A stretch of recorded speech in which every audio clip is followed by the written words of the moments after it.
हर भोले नमः शिवाय। ओम नमः शिवाय, ओम नमः शिवाय, हर हर भोले नमः शिवाय। ओम नमः शिवाय, ओम नमः शिवाय, हर हर भोले नमः शिवाय।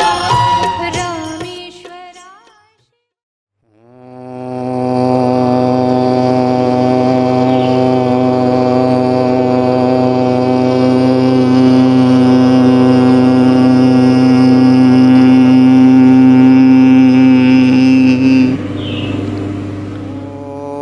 सहना भवतु सहनौ भुनक्तु सह वीर्यं करवावहै तेजस्विनावधीतमस्तु मा विद्विषावहै। ओम शांति शांति शांतिः। शंकरं शंकराचार्यं केशवं बादरायणं सूत्रभाष्यकृतौ वन्दे भगवन्तो पुनः पुनः। ईश्वरो गुरुरात्मेति मूर्तिभेदविभागिने व्योमवद्व्याप्तदेहाय दक्षिणामूर्तये नमः। सदाशिवसमारम्भां शङ्कराचार्यमध्यमाम् अस्मदाचार्यपर्यन्तां वन्दे गुरुपरम्पराम्। श्रुतिस्मृतिपुराणानाम् आलयं करुणालयं नमामि भगवत्पादं शङ्करं लोकशङ्करम्। नारायणं पद्मभवं वसिष्ठं शक्तिं च तत्पौत्रपराशरं च व्यासं शुकं गौडपदं महान्तं गोविन्दयोगीन्द्रमथास्य शिष्यम् श्रीशङ्कराचार्यमथास्य पद्मपादं च हस्तामलकं च शिष्यं तं तोटकं वार्तिककारमन्यान् अस्मद्गुरून् सन्ततमानतोऽस्मि।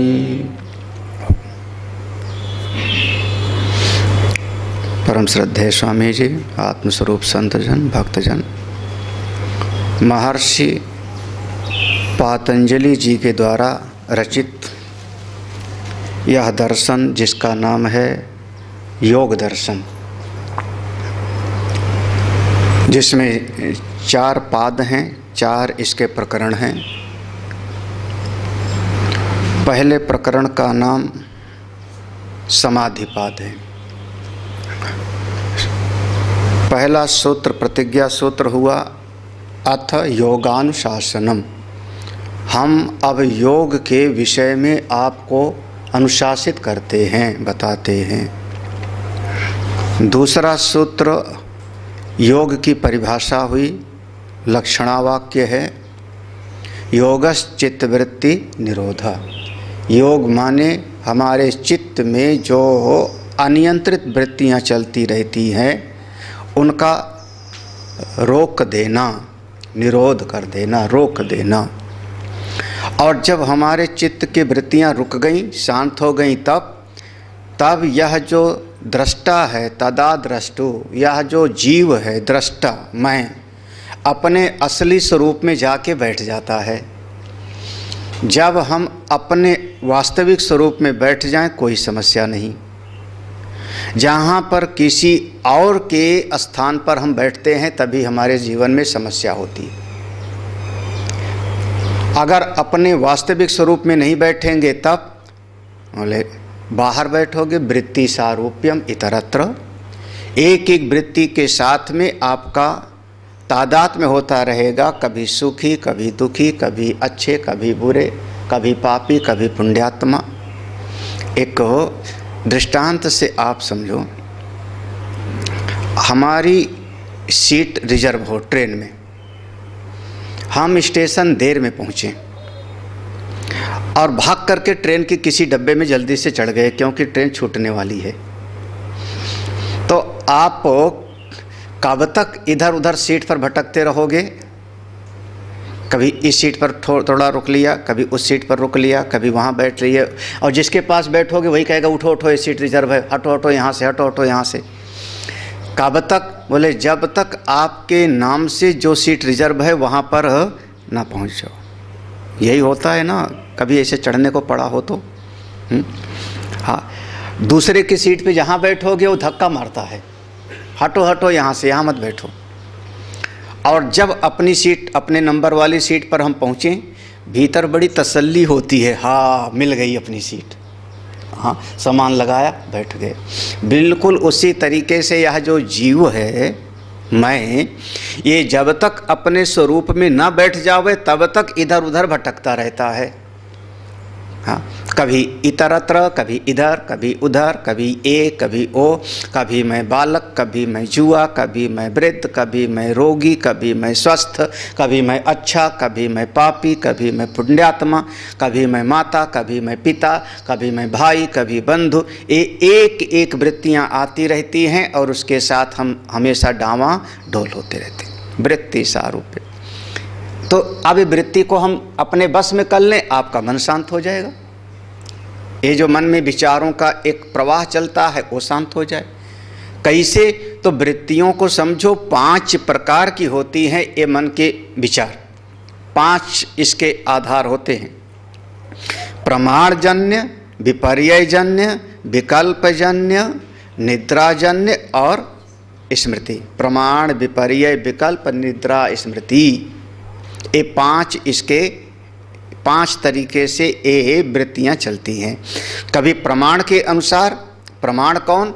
हमने शास्त्र के अनुसार सुना है। हाँ, इन वृत्तियों में भी 2 भेद हो गए थे, याद है? क्लिष्ट और अक्लिष्ट, याद है ना? क्लिष्ट और अक्लिष्ट। जो व्यास भाष्य है उसमें एक पंक्ति बहुत हमको अच्छी लगी, बहुत अच्छी लगी। वो पंक्ति है कि कदाचित क्लिष्टा अक्लिष्टा भवन्ति। कभी कभी ऐसा है कि ये जो क्लिष्ट वृत्तियां हैं अक्लिष्ट हो जाती हैं, और कभी कभी ऐसा है कि अक्लिष्ट वृत्तियां वो क्लिष्ट हो जाती हैं। नहीं समझाया ना? नहीं समझाया। कल हम समझे थे क्लिष्ट माने कौन सा? जो संसार में फंसाती हैं, जो बहिर्मुखता को लाती हैं, वो हैं क्लिष्ट, जो दुख देती हैं। अक्लिष्ट माने जो साधन के मार्ग पर ले जाती हैं, आत्मज्ञान के मार्ग पर ले जाती हैं, वो हो गई अक्लिष्ट। जैसे बाहर की बात को सुना तो वह हो गया क्लिष्ट, और सत्संग को सुना तो हो गया अक्लिष्ट। क्योंकि सत्संग में भी सुना दोनों जगह पर, बाहर भी सुना, सत्संग भी सुना। तो बाहर का सुनना हो गया क्लिष्ट और राग द्वेष में फंसाएगा, सत्संग का सुनना हो गया अक्लिष्ट, क्योंकि उस आपको आगे बढ़ावेगा। सुनना दोनों में है।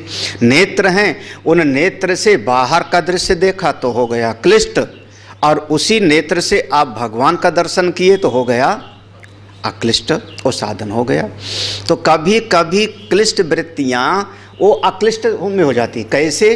तो कभी कभी, अब इसको दृष्टांत में समझो, कभी संसार में जो फंसाने वाली वृत्ति है, वो संसार में कोई ऐसी घटना घट गई किसी ऐसे कारण से जहाँ पर घोर आसक्ति थी और वहीं से वैराग्य पैदा हो गया। दृष्टांत हम अपने तुलसीदास जी को ले लो। आसक्ति घोर थी तो वृत्ति कौन सी है? क्लिष्ट है। हाँ, ये मेरी पत्नी है, इसके बगैर हम नहीं रह सकते, चाहे भले बरसात में जाना पड़े तो मुर्दा पकड़ के जाना पड़े। तो वृत्ति है क्लिष्ट, लेकिन वो क्लिष्टि ले कहाँ गई? अब आगे वहीं से एक शब्द सुना कि इतना प्रेम अगर भगवान से करते तो प्रभु मिल जाते, वह वृत्ति बदल गई और वो हो गई, वो ज्ञान का जनक हो गई, ज्ञान के मार्ग। तो कभी क्लिष्ट वृत्ति, कभी कभी संसार में भी आपको बहुत बार किसी के साथ बहुत मित्रता थी, एक दिन लड़ाई हो गई, आपने कहा अब इसके साथ दोस्ती हमारी खत्म। इससे अच्छा तो हमें घंटा बैठ के भगवान का जाप कर लेते, पूजा कर लेते, कहाँ फंस गए। तो वो जो लड़ाई हुई वो क्लिष्ट वृत्ति थी, लेकिन उसने आपके भीतर वैराग्य को लाया, अध्यात्म की तरफ ले आई, तो हो गई कौन से भाव में हो गई? अक्लिष्ट। तो क्लिष्ट वृत्ति कभी कभी अक्लिष्ट हो जाती है। ठीक है, दृष्टांत में और ला लेना, कभी बहुत सारे दृष्टांत से जोड़ के रखोगे तभी समझ में आएगा। कभी कभी अक्लिष्ट वृत्ति जो है वो क्लिष्ट बन जाती है। कैसे? अब अक्लिष्ट है कि सत्संग में हमको सुनना है, सत्संग में जाना है, सत्संग में हम पहुंच गए, ये कौन सी वृत्ति थी? अक्लिष्ट। शास्त्र के श्रवण के लिए सत्संग में चले गए, और जैसे सत्संग में गए तो मेरे बगल में ही वो बैठा था जिसको फूटी आंख में देख नहीं सकता। हाँ, और अब जब जब उसकी तरफ नजर जाती है तब तब जेल का आधा किलो खून जल जाता है। ये क्यों आ गया? ये कैसे आ गया? ये क्यों, कब से आ गया? अब आप गए थे सत्संग में तो वृत्ति कौन थी? अक्लिष्ट, और परिणत किस में हो गई? क्लिष्ट में। ठीक है ना, संसार में फंसाने। थोड़ा बहुत सुन लिया, सत्संग सुन लिया, अच्छा लगा, बहुत अच्छा लगा, तो आप गए थे श्रेष्ठ वृत्ति में ना, सत्संग की वृत्ति में, और उसके बाद भीतर अभिमान जगा कि मेरे जैसा और कौन है, मैं इतना बड़ा पंडित, इतना बड़ा विद्वान, मैंने सारे ग्रंथों को पढ़ लिया। अब क्या हो गए? अब वो वृत्ति कहाँ चली गई? सूक्ष्म रूप से अभिमान को ले आई ना, अभिमान आया, और जैसे अभिमान आया तो फिर वो हो गया क्लिष्ट में। देवर्षि नारद अगर तपस्या करने बैठे हैं तो वृत्ति है अक्लिष्ट, साधन कर रहे हैं, लेकिन जैसे उजा करके फिर विश्व मोहिनी के आगे का पसारा फंस गया, वो वृत्ति ले कहाँ गई? अभिमान के कारण क्लिष्ट में। बहुत व्यास भगवान ने बहुत सटीक शब्द लिखा, कदाचित क्लिष्ट वृत्तयः अक्लिष्टा भवन्ति। कभी ये क्लिष्ट वृत्ति संसार में फंसाने वाली भी कभी भगवत भाव से जोड़ने वाली बन जाती है, और कभी कभी ये सत्संग आदि वाला भी वो संसार की तरफ ढकेल देता है ले जा करके। इसीलिए ये वृत्तियों पर कभी भरोसा नहीं करना है। ए महाराज, संतों ने कहा, ए मन के मति न चालिए, मन के मति अच्छा। तो ये 5 प्रकार की वृत्तियाँ होती हैं, वो सबके क्लिष्ट भेद हैं और अक्लिष्ट भेद। 5 में कौन? प्रमाण, विपर्यय, विकल्प, निद्रा, स्मृतयः। अब एक सबसे पहले शुरू कर पढ़ते हैं। प्रत्यक्ष अनुमान आगमा प्रमाणानि, प्रत्यक्ष अनुमान आगमा प्रमाणानि। अब जैसे एक दिन हम शायद शुरुआत में बताए थे प्रमाण मीमांसा ना, तो चारवाक लोग तो एक ही प्रमाण मानते हैं, प्रत्यक्ष। चारवाक एक प्रमाण मानते हैं। जो सुगत कहा जाता है, सुगत महात्मा बुद्ध के अनुयायियों में, महात्मा बुद्ध के जो अनुयायी लोग थे, तो जैसे जैन दर्शन में जो आचार्य हुए महावीर स्वामी इत्यादि, हम लोग उनको अरहत बोलते हैं। कभी ऐसे जैसे हम लोगों को कोई कह देता है वेदांती, हम लोगों को बोल देते हैं ना वेदांती, कि ये जो है ये भक्त वेदांती योगी। तो ऐसे जो है जैन दर्शन के आचार्यों का कभी कोई सिद्धांत सामने कहना होगा तो अरहत बोल देंगे, और बौद्ध दर्शन के किसी सिद्धांत को आगे रखना होगा तो सुगत बोल देंगे। ऐसा सौगत मत में कहा गया है, तो इस प्रकार से कहा गया है। तो बौद्ध दर्शन में एक शाखा और महर्षि कणाद ऋषि ये 2 प्रमाण मानते हैं, प्रत्यक्ष और अनुमान, प्रत्यक्ष और अनुमान। और महर्षि गौतम ऋषि ये 3 प्रमाण मानते हैं कि 4 मानते हैं? महर्षि गौतम 4 मानते हैं, नैयायिक 4 मानते हैं, उपमान को ले आते हैं। लेकिन योग दर्शन 3 प्रमाण मान रहा है, प्रत्यक्ष, अनुमान और आगम, ये 3 प्रमाण। देखो लिखा दूंगा, एक श्लोक ही है, और वह श्लोक है मानसो उल्लास का। उसमें 2 श्लोकों में ही पूरा 6 प्रमाण कौन कौन कैसे कैसे मानता है पूरा वर्णन आया है। हाँ, तो प्रत्यक्ष माने, पहला प्रमाण प्रत्यक्ष माने, आप हमको देख रहे हो, मैं आपको देख रहा हूँ। अक्षम अक्षम प्रति प्रत्यक्षम, इंद्रियों से जो सामने दिखाई पड़ता है, इंद्रियों के द्वारा जो अनुभव में आता है, वो सब हम कहते हैं प्रत्यक्ष। इंद्रिय ग्राह्य जो है, हमारी इंद्रिय काम कर रही है, मन काम कर रहा है, बुद्धि ठीक ठाक है, तो हमारे कान ने शब्द को सुना, मन ने उसको ध्यान से सुना और बुद्धि ने चिंतन करके समझ लिया कमल बोला तो कमल का फूल है। अब कमल शब्द बोला तो कमल माने वो देवता नहीं है, कमल माने पशु नहीं है, कमल माने एक पुष्प है। ये जो अर्थ की अभिव्यक्ति हुई भीतर, ये जो हमने समझ लिया, इसका नाम हुआ यह श्रोत्र प्रत्यक्ष है। हमने प्रत्यक्ष प्रमाण कानों से सुना। हम लोग जोर से कहते हैं ना, अरे हम अपने कानों से सुने हैं, इधर उधर की क्या बात करते हो, हमने अपने कान से सुना है जी, हमने अपनी आँख से देखा है, अपनी आँख से देखा है। तो आँख से देखा, कान से सुना, हमने सूंघ करके जाना, हमने चखा इस चीज़ को। हम लोग जोर से कहते हैं ना, खा लो खा लो, पूछा नहीं हमको मना है, शुगर है, नहीं खाएंगे। तो हमने कहा नहीं नहीं मैंने चख लिया है, चीनी कम है, चीनी कम है, शुगर कम है, खा लो। अब कभी कभी हमने मिठाई को चख लिया, हमने कहा खा लो, अब ज़्यादा मीठा नहीं है, ज़्यादा मीठा नहीं, खा लो। मतलब क्या हुआ, कैसे कह रहे हो आप, किस प्रमाण से कह रहे हो कि ज़्यादा मीठा नहीं है? कैसे प्रमाण, किस प्रमाण? आँख से तो मिठाई दिख रही है, आँख से तो मिठाई दिख रही, चाय दिख रही है ना, लेकिन आपने कहा ज़्यादा मीठा नहीं, आप पी सकते हो। किस प्रमाण से जाना था ये?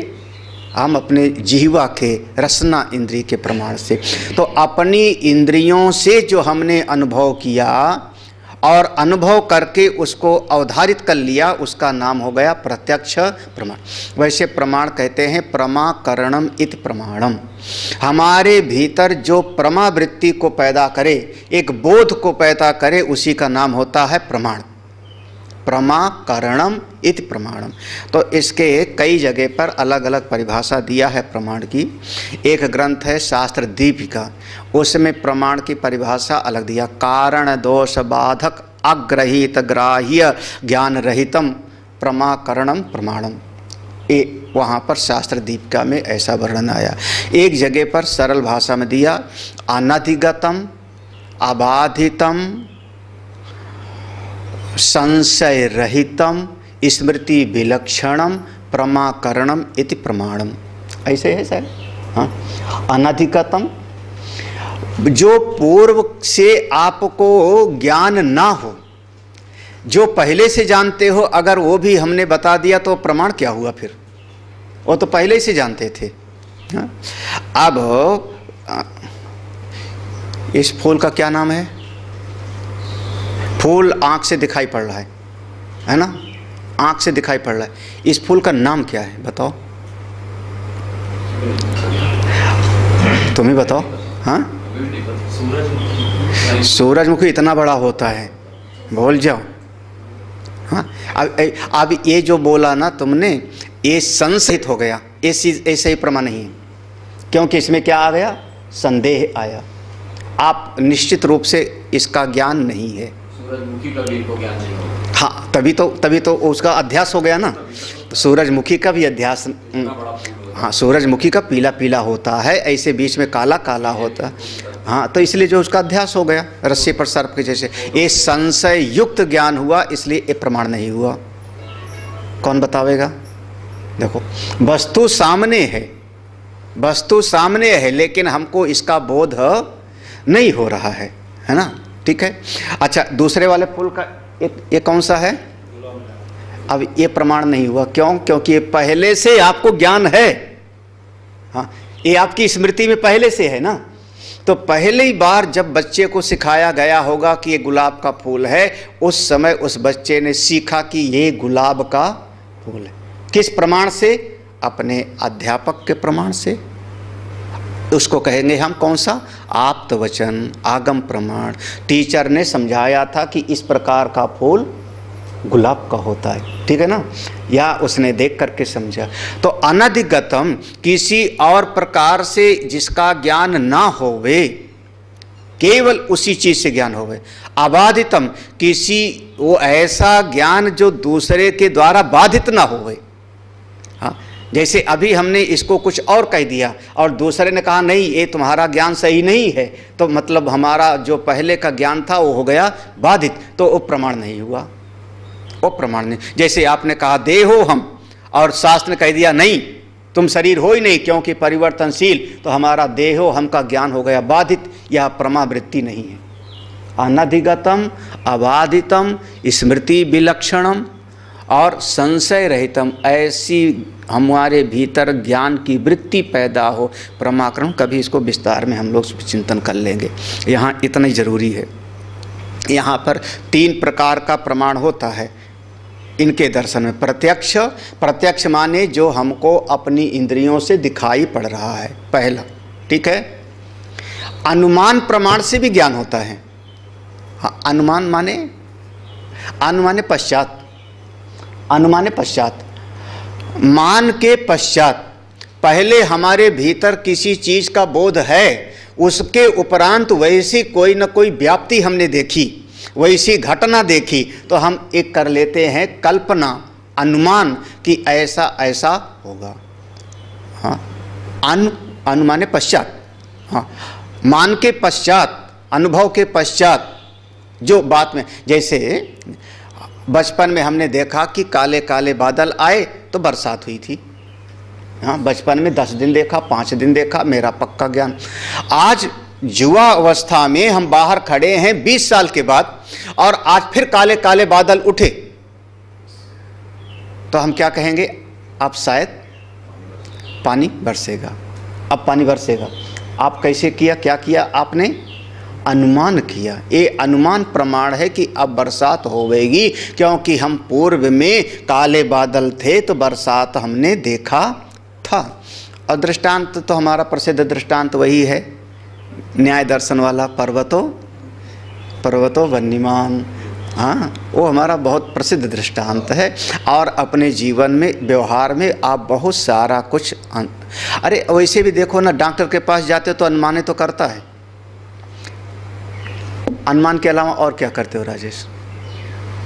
हाँ, आँख में दर्द है, मरीज तो इतना कह रहा है पेट में दर्द है, पेट में दर्द है। आप पेट को बजा के देखे, वो आला लगा के देखे, नाड़ी देखा, यही तो देखा।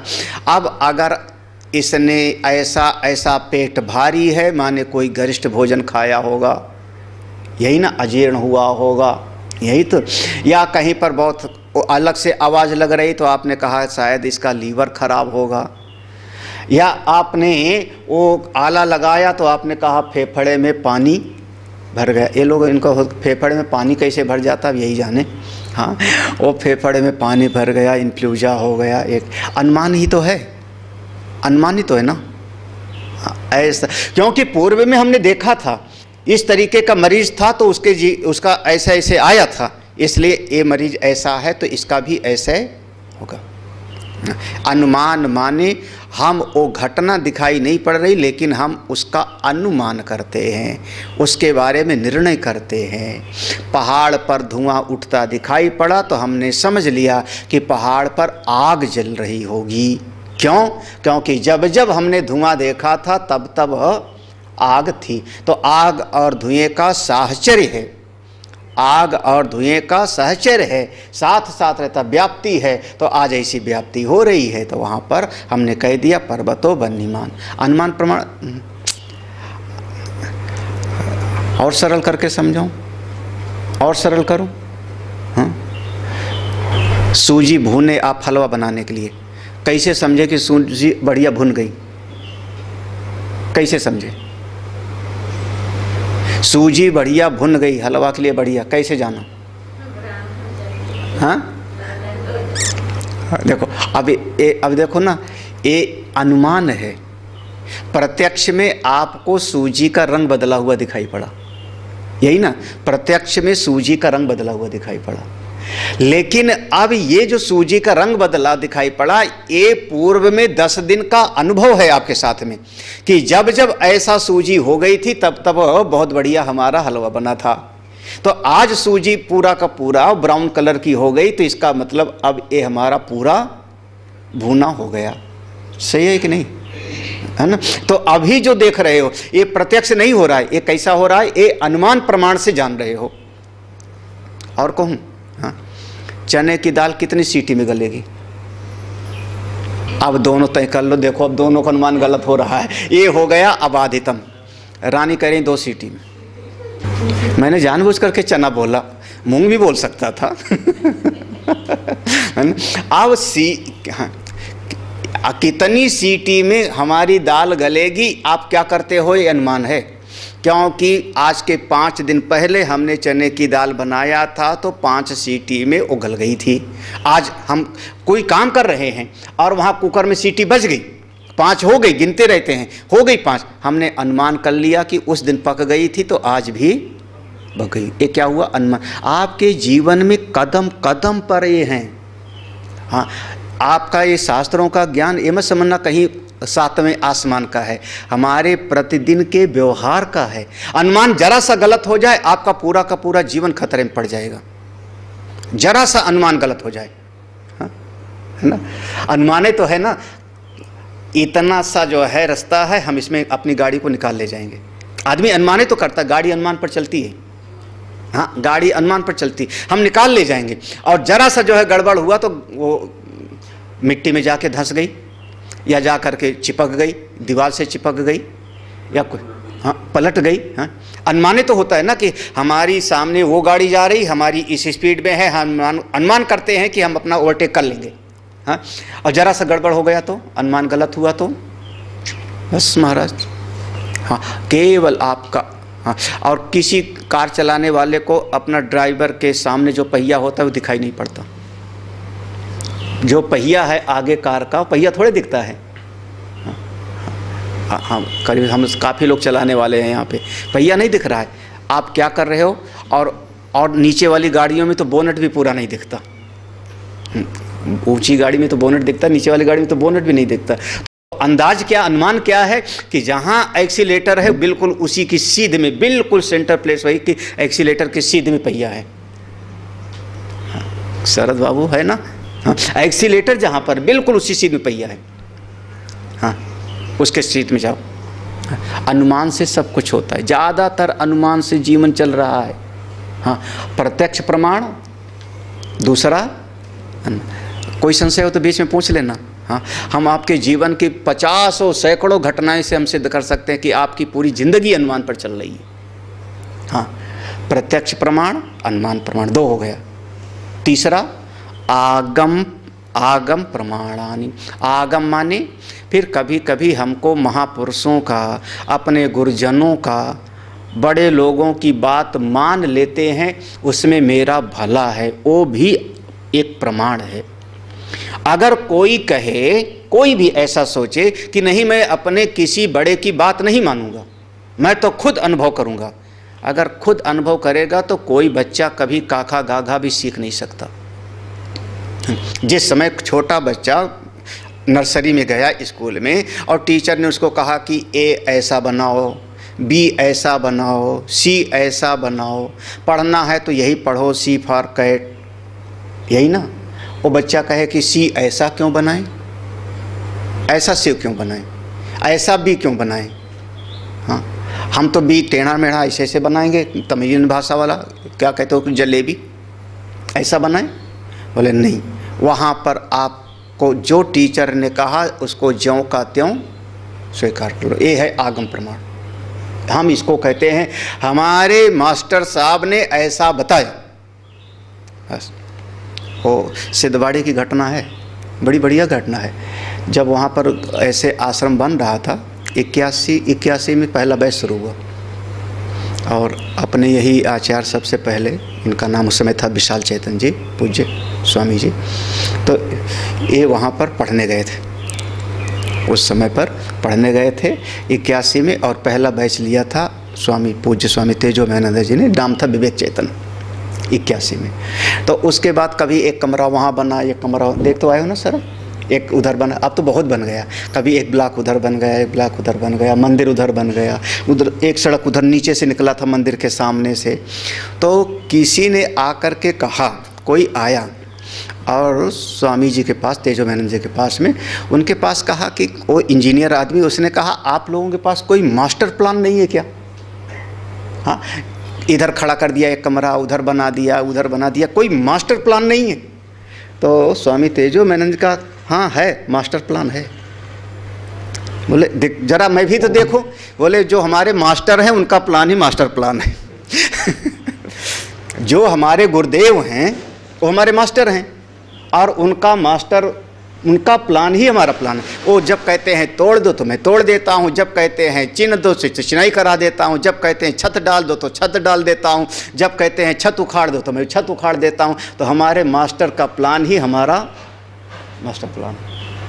हाँ, कौन सा प्रमाण है? ये आगम प्रमाण है। हमारे गुरुजी ने ऐसा कहा, बस ये हमारी परंपरा से है। आप इसको शास्त्र के साथ जोड़ लो। श्रुति ने ऐसा कहा, वेद भगवान ने ऐसा कहा।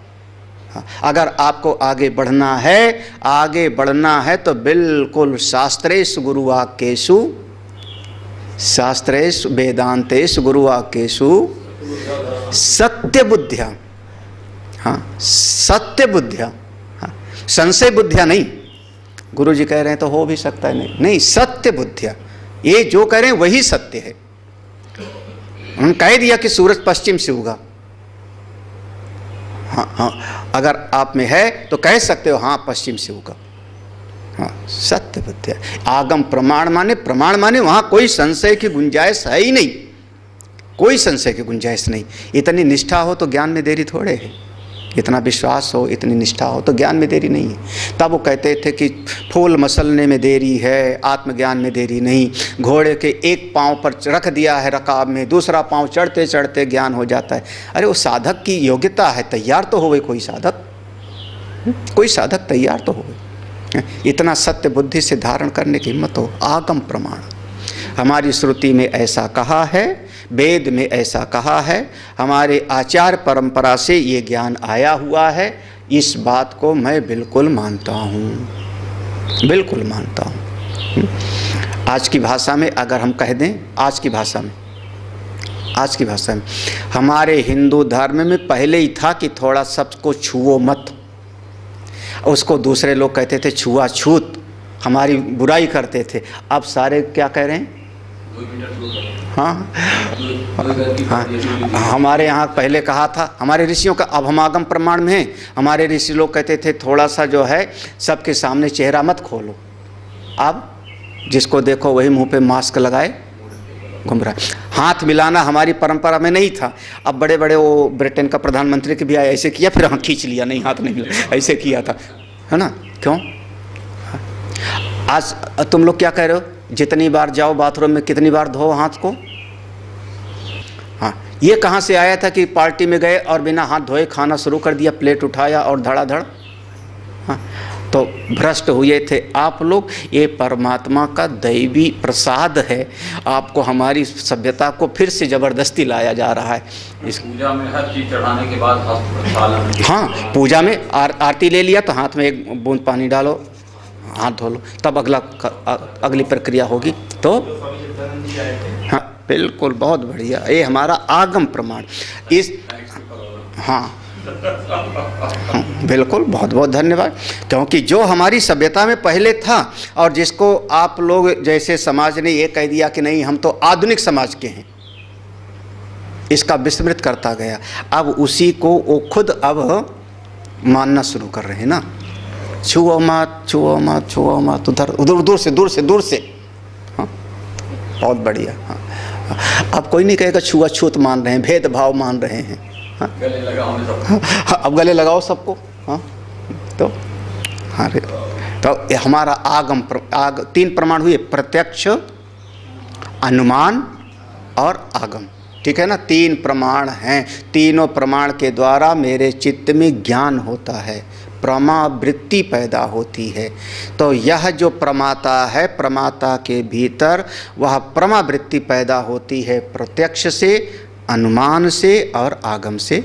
यहाँ इतना ही समझना काफ़ी है, बाकी इसका विस्तार फिर आगे जब। हाँ, तो वो वृत्ति के 5 रूप थे ना, प्रमाण, विपर्य, विकल्प, निद्रा और स्मृति 5 तरह का विचार चलता है। तो एक तो प्रमाण के अनुसार वृत्ति हो गई। दूसरी वृत्ति देखो, विपर्ययो मिथ्या ज्ञानम अतद्रूप प्रतिष्ठम, विपर्ययो मिथ्या ज्ञानम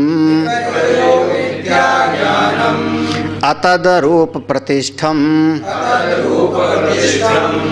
विपर्ययो, विपर्य क्या कहते हैं? विपर्य को लेके भी वृत्ति चलती है। वृत्ति विपर्य माने विपरीत बुद्धि, उल्टी बुद्धि, विपरीत समझ। विपर्य विपरीत समझ।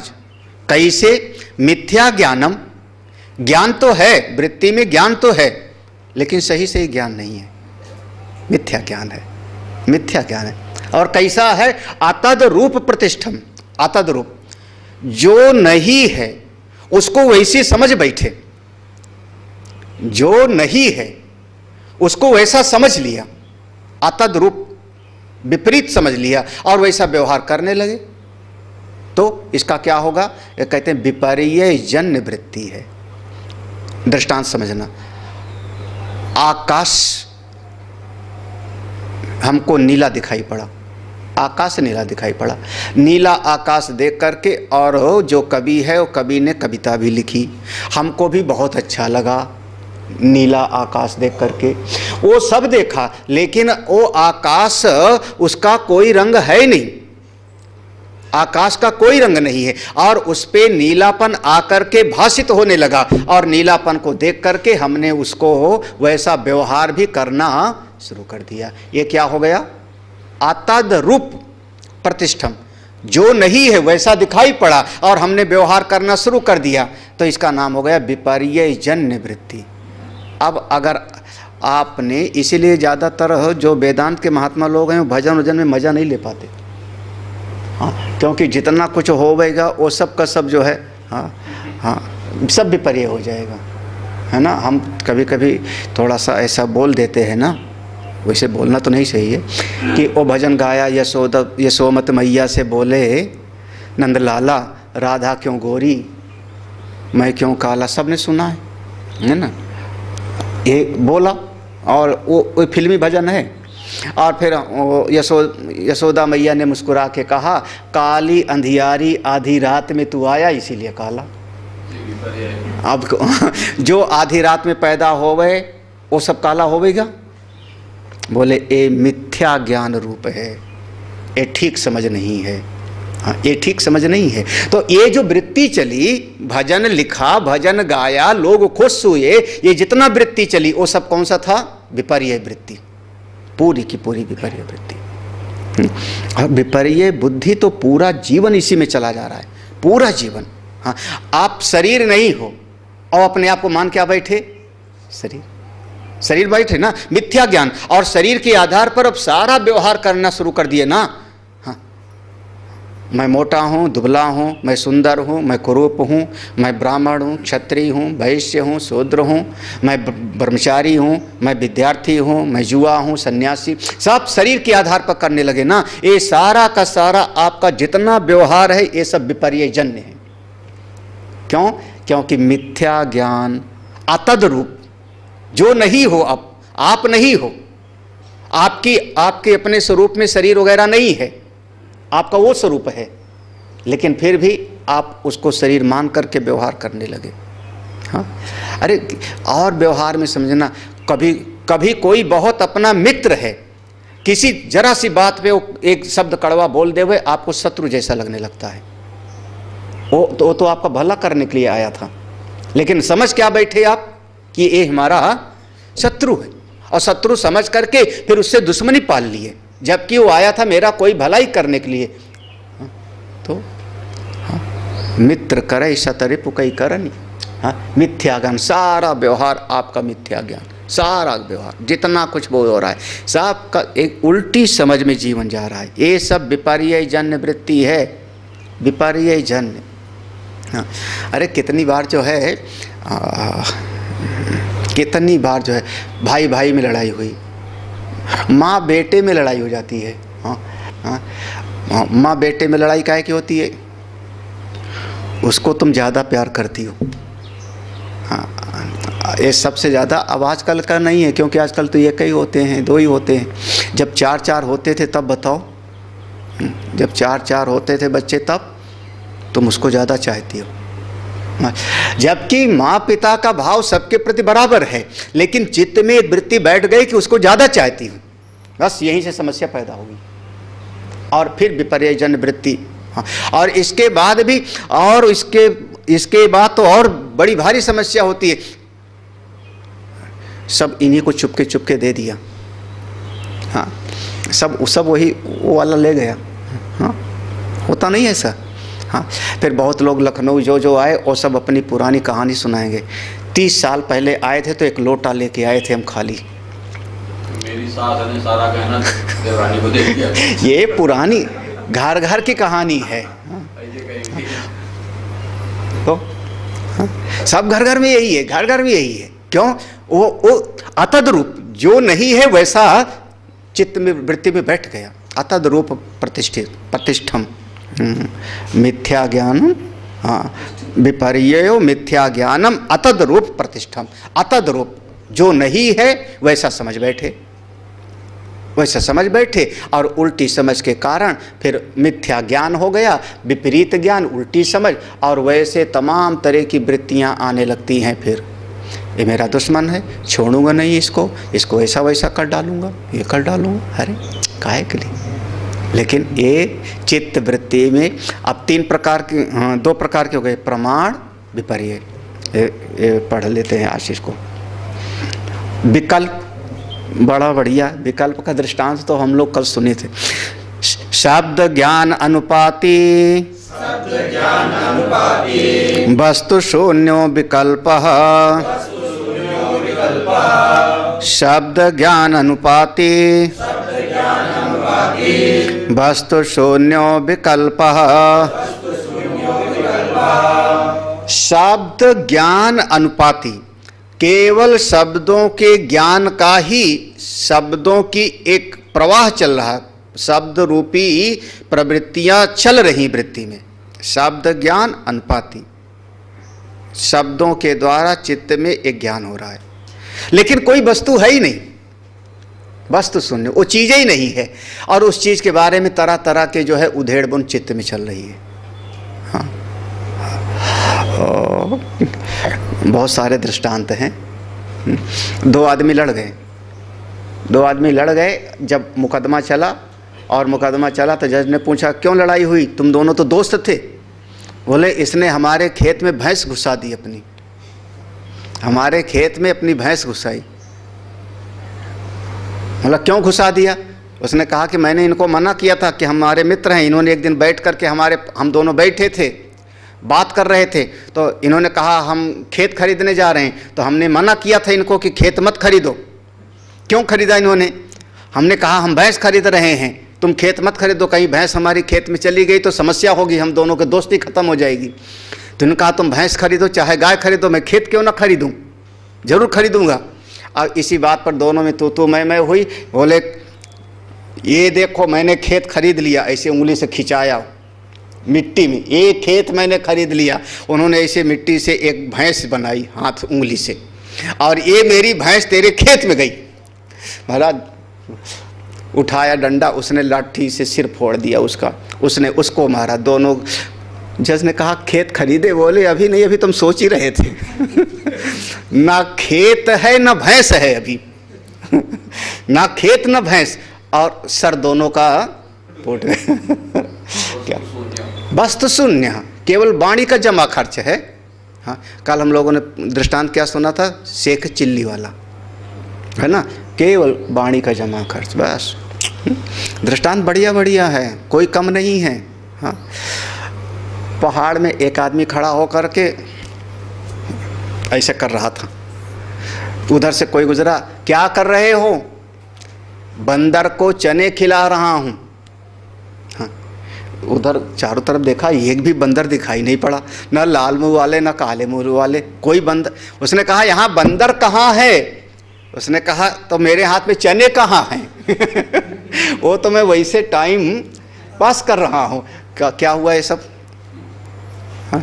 वस्तु शून्य, ना बंदर हैं और ना चने हैं, और फिर आदमी वैसी वृत्ति में जीवन जी रहा है, बंदर खिला रहा। इसको कहते हैं शब्द ज्ञान अनुपाती वस्तु शून्य।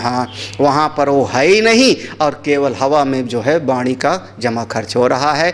ऐसा विचार भी चलता है, बहुत चलता है। हाँ, फिर मैं एक दिन राजा बन जाऊंगा, फिर सिंहासन होवेगा। अब राजवाड़ा बीत गया, जमाने बीत गए। हाँ, लेकिन फिर भी आदमी है ना, अच्छा कोई पढ़े लिखे ना, पढ़ाई लिखी ना करे, है ना, और कहे मैं एक दिन IAS बन जाऊंगा, जब मैं IPS बनूंगा तो ऐसी तैसी कर दूंगा। हाँ, और न जाने कहाँ से पिक्चर में एक देख लिया था, एक दिन का वो बन गया था, क्या बन गया था, एक दिन का मुख्यमंत्री, है ना, कोई ऐसी पिक्चर थी। और एक दिन में वो अनिल कपूर के था, एक दिन, है ना, ऐसे कोई कौन सी थी वो बोल रहे। अच्छा, एक दिन के लिए बना था। अब झूठ में ना पढ़ाई ना लिखाई। हाँ, अब कल्पना करें एक दिन मुख्यमंत्री बन जाऊंगा तो सारे समाज को ठीक कर दूंगा। अरे क्या है, बोले वस्तु शून्य। हाँ, है ही नहीं, है ही नहीं, और केवल झूठी मूठी वाणी का जमा खर्च, जिसको कहते हैं गप। हाँ, है ना, वो हो गया कौन, विकल्प। विकल्प जन्य वृत्ति, हमारे भीतर अनावश्यक विचारों का एक धारा चलती रहती है, जिसका कोई लेना देना नहीं, जिसका कोई यथार्थ में कोई उसका स्थान ही नहीं है, लेकिन चलता रहता है। हाँ, शब्द ज्ञान अनुपाती वस्तु शून्यो विकल्प, ठीक है ना। हाँ, बिल्कुल आसानी से समझ सकते हो। जब कोई चीज़ ही नहीं है तो जो अब हमारा जो है अनुपम है, तुरी हैं, ब्रह्म चैतन्य जी हैं, हम लोग हैं। अब हम लोग चाहे जितना बढ़िया बढ़िया लाल रंग के कपड़े देखूं, हाँ, नीले रंग का कपड़ा देखें, आया क्या सुंदर है, क्या किस काम का हम लोगों के लाल नीले रंग का कपड़ा किस काम का बताओ। हाँ, कोई उसका ज़रूरत ही नहीं है। हाँ, कि है अभी पहनने का बल दिल है है तो बताओ। अब चाहे जितना बढ़िया बढ़िया लगे, हमारे किस काम का, लेकिन है काहे के लिए चित्तवृत्ति जावे फिर। चलो हाँ, अगला 3 हो गया, प्रमाण विपर्य विकल्प। अभाव प्रत्यय आलंबना वृत्तिर्निद्रा। अभाव प्रत्यय आलंबना वृत्तिर्निद्रा।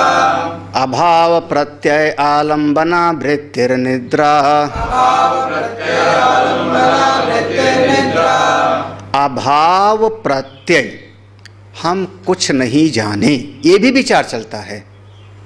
भाई देखो, हमको कुछ पता नहीं, इस विषय में हमसे बात मत करो, हमको नहीं पता। अभाव प्रत्यय, सारे विषयों का अभाव हो गया, सारी चीज़ों का अभाव हो गया। उस अवस्था में भी एक सूक्ष्म विचार रहता है कि मैं सो रहा हूँ, मैं सो रहा हूँ। उस सूक्ष्म वृत्ति का नाम हो गया निद्रा। निद्रा, वह निद्रा को भी आधार बना करके अभाव प्रत्यय से युक्त होकर के एक वृत्ति चलती है। कैसे चलती है, आज 3 घंटे तो बहुत बढ़िया नींद आई, ये वृत्ति हुई ना, ये विचार हुआ, आज 3 घंटे बहुत अच्छी। आपने विचार में कहा सामने वाले से, क्यों बढ़िया नींद कैसे आई, बोले ऐसे सोए कि कुछ होश ही नहीं रहा, घोड़े बेच के सोए, घोड़े बेच के होश नहीं रहा, यानी वहाँ पर अभाव प्रत्यय हो गया। आप ऐसा विचार करके भी आपके भीतर विचार उठता है, विचारों का प्रवाह चलता है, कुछ नहीं जाना, कुछ नहीं होश रहा, बहुत बढ़िया आज नींद आ गई। तो अभाव प्रत्यय को आलंबन करने वाली वृत्ति का नाम होता है निद्रा। ये भी एक वृत्ति होती है। अनुभूत विषय असंप्रमोषा स्मृति। अनुभूत विषया संप्रमोषा स्मृति। देखो, स्मृति जन्य तो बहुत ज़्यादा ये सताती है वृद्धावस्था में। कल भी विचार किया था, ये वृद्धावस्था वालों के लिए तो मुसीबत है।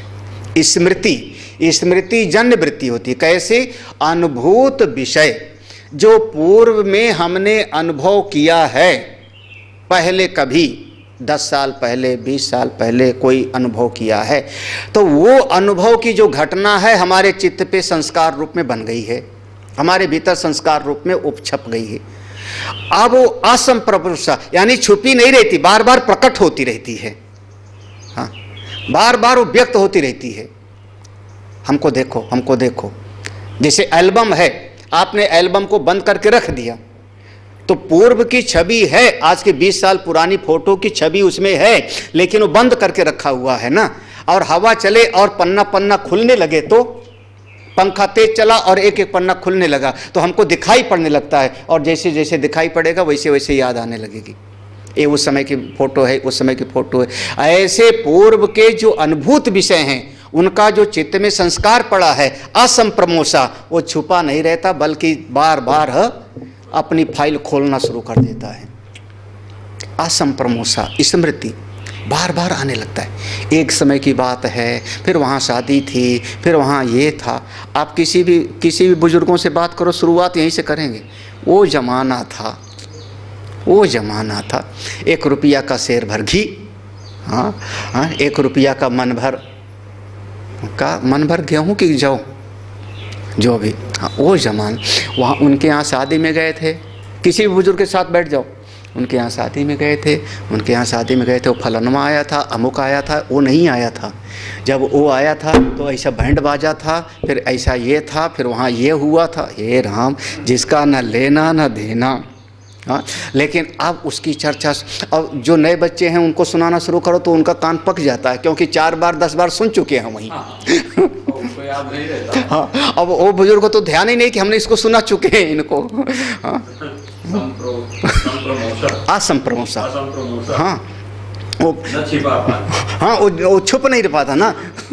वो बार बार वो वाणी से निकलता, वो वृत्ति वही चलने लगती है। वो ऐसा हुआ था, उसने ये किया था, उसने ये किया था।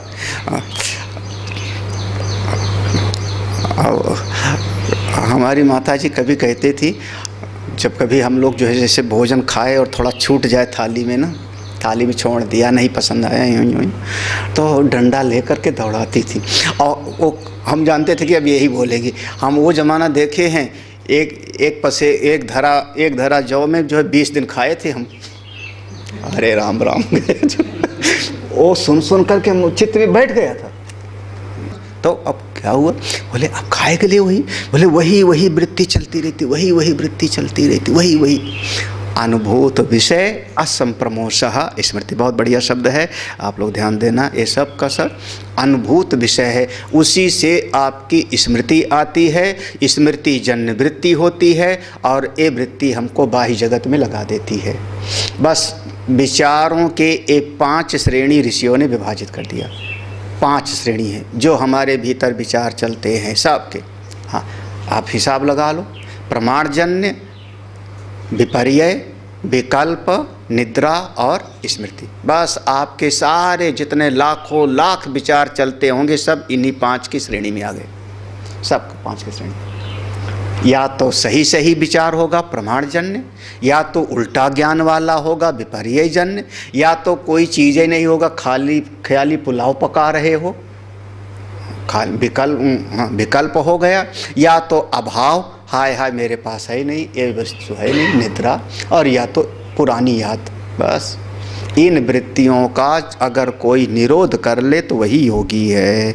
ओम पूर्णमदः पूर्णमिदं पूर्णात् पूर्णमुदच्यते पूर्णस्य पूर्णमादाय पूर्णमेवावशिष्यते।